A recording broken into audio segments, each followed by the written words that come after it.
את החומצה ההיאלורונית שהזכרת, שזה חומר, נגיד, הוא באמת מהפכה. למה הוא מהפכה?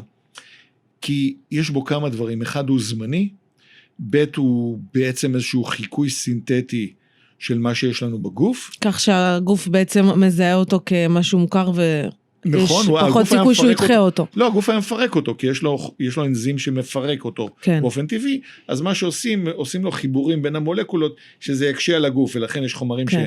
שנגיד לוקח להם חצי שנה, שנה, ולפעמים אפילו שנתיים. אבל אז נוצרו עוד חומרים שיש בפנים, קלציום, שהם מגרים את הרקמות, כל מיני חומרים מהסוג הזה, שנשארים הרבה מאוד זמן. אנחנו מתחילים לאט לאט לראות ב3-4 שנים האחרונות, שזה עושה בעיות.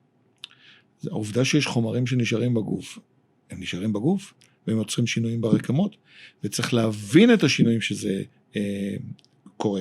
עוד דבר אחד שלא אמרתי בקשר לחומצה ההיאלורונית, שיש לנו אנטידוט, שזה דבר מופלא ברפואה, שאתה יכול להפוך משהו. הרבה מאוד דברים הם לא הפיכים. נכון. חומצה ההיאלורונית היא הפיכה, כן. יש חומר אנזים, שהוא סינתטי מיוצר, שקוראים לו ילנורונידאז. מזריק אותו תוך 12 שעות, כן. אין חומצה היאלורונית, נגמר.